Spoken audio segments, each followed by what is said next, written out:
God, umaapoy pa din siya.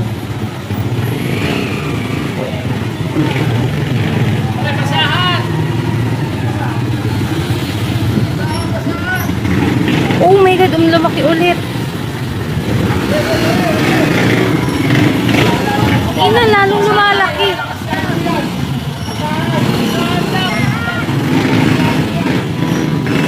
Ay, shit!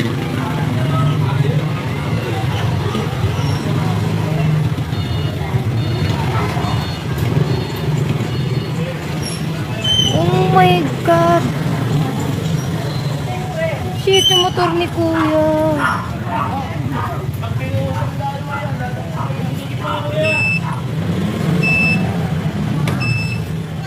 Iba! Oh my God, lumalaki. Damn! Oh my God! Sorry, marami na sila sa baba. Hindi na ako makaano. Ayun na yung partner ko.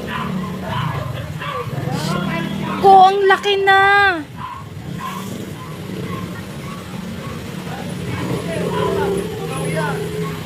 Oh my... yung bahay. Malapit yata kay Uncle. Oh my... Kumakalat yata yung gas.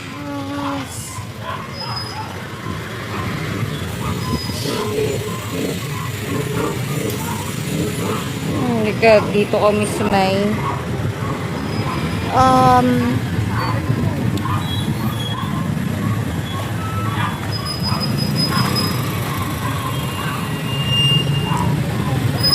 San Vicente Binyan po.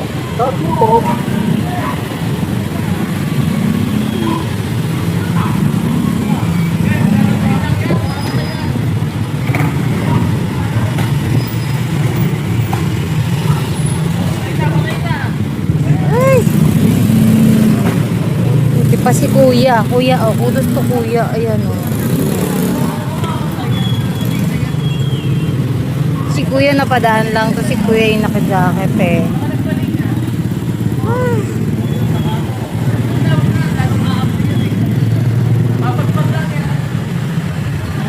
Thank you kay Kuya.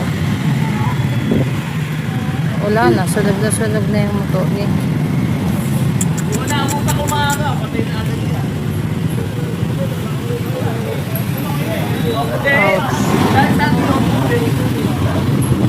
Good job, Kuya.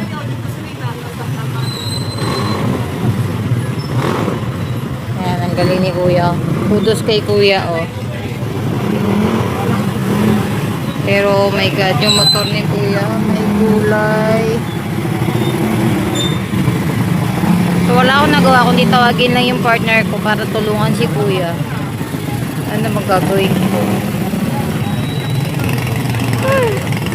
Nakakalungkot. Yung motor ni Kuya sunog na sunog. Ayun, may nagdala ng fire extinguisher. Sa barangay yata to. Wala na sir, patay na po. Salamat po.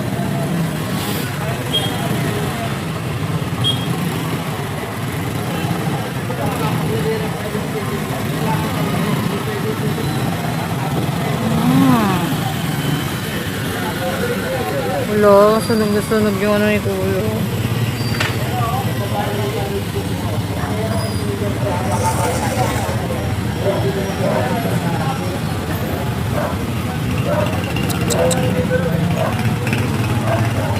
Sa electrical siguro yan.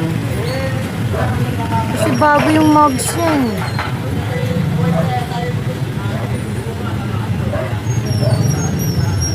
Ang dami na nila.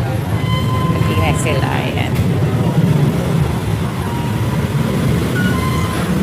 Pero barangay office stop ng San Vicente, Binyan.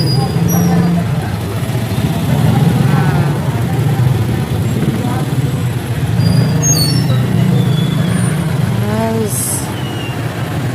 Siguro kahit motor, kailangan na rin magdala ngayon ng mga fire extinguisher. May nabibili naman yung maliliit lang. Kasi imagine kung meron kang fire extinguisher sa motor mo, hindi madadamage ng ganong kalaki yung motor mo.